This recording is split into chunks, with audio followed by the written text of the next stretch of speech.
13-те 8-ші есеп. Тізбек арифметикалық прогрессия бола ма? Тізбектің арифметикалық прогрессия болатынын білу үшін бірінші еннің орнына 1 береміз. Сонда А1 тең 2 минус 0,3 көбейту 1 болады. А1 тең 2 минус 0,3.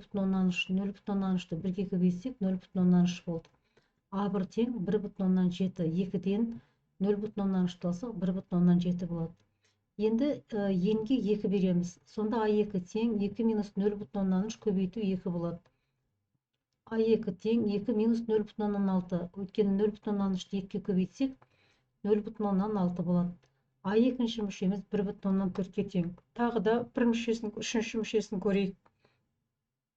А3 тең 2 минус 0,3 көбейту 3 болады. А3 тең 2 минус 0,9. 0,3-ті 3-ге көбейтсек 0,9. А3 тең 1,1 болды. Енді сонда бірінші мүшесі, екінші, үшінші мүшесі болды. Енді айырмасын тексеріп көрейік. Бізде 1,7, 1,4, 1,1 деген тізбек шықты.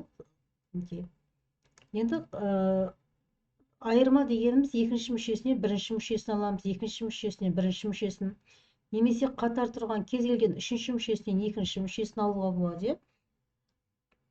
Д тең А2 минус А1 деп формуласын жазып қойдым айырманың.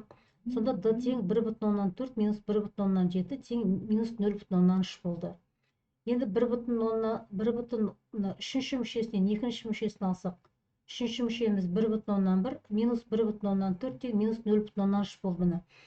Екі жағдайда да минус 4 айырма минус 0,3-ке тең болды. Олай болса, А2 тең А1 қосуды деп тексеріп көрейік. Екінші мүшесі 1,7 қосу минус 0,3 тең 1,4 шықты. 1,7-ге минус 0,3-ті қосып 1,4 шықты. Олай болса, арифметикалық прогрессия болады.